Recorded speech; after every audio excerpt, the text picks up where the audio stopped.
बात है कि अटेवा के संघर्षों से जब 1.5 लाख और 2 लाख की भीड़ आने लगी तो सरकारें इस विषय में सोचना शुरू कर दी है कि नहीं, पुरानी पेंशन नई पेंशन में अभी सरकार ये नहीं करे पुरानी पेंशन बहाल की जाएगी। लेकिन ये खुशी की बात है कि सदनों के बाहर जो सदन की लड़ाई लड़ रहे हैं, हम आप सदन की लड़ाई नहीं लड़ रहे हैं, हम अपनी मांगों की लड़ाई लड़ रहे हैं। लेकिन सदन में और सदनों के बाहर जो सदन में जाने की बात कर रहे हैं वो पुरानी पेंशन की बात करने लगे हैं। ये बहुत बड़ी बात है, ये संघर्ष की ताकत है। जब 1.5 लाख 2 लाख 3 लाख की भीड़ दिल्ली के रामलीला मैदान और इको गार्डन में आती है तो सरकारों को मजबूर होकर के सोचना पड़ता है। अगर लाखों की संख्या में किसान इकट्ठे हो गए, ठीक है, शहादतें दी, देश आज़ाद भी शहादतों से हुआ है। पुरानी पेंशन भी रामाशीष जी हमारे दिवंगत हो गए, शहादत दे चुके हैं। तो पुरानी पेंशन के लिए शहादत का जो कोटा है वो हमारे किसी साथी ने पूरा कर दिया है।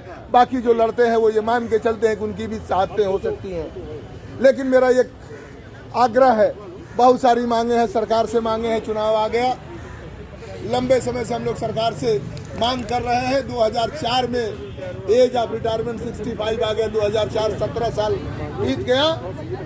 14 साल में तो भगवान राम का वनवास समाप्त हो गया था, रावण का वध हो गया था।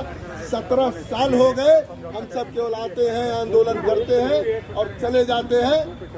इसलिए आंदोलन बड़ा, और अगर आप देखें तो जितने राज्य हैं इस अगल बगल के, चाहे उत्तराखंड हो, मध्य प्रदेश हो, केरल हो, जहाँ भी आप, जो इतना लंबा चौड़ा लंबे इतिहास हैं, बहुत सारी चीज़ें मिली तो किसी एक सरकार से नहीं, संगठनों ने हर सरकारों से लड़ाई की है।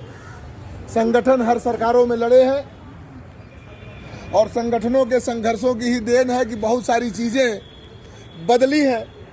ये दुर्भाग्य है कि हम अपनी बात, हम अपने साथियों को कहीं कसूरवार नहीं ठहराते, कहीं न कहीं हम स्वयं कसूरवार हैं कि हमारी बातों से या तो नए साथी कन्विंस नहीं हो पा रहे हैं या वो चीज़ों को अभी समझ नहीं रहे हैं और संगठनों के महत्व को नहीं समझ रहे हैं।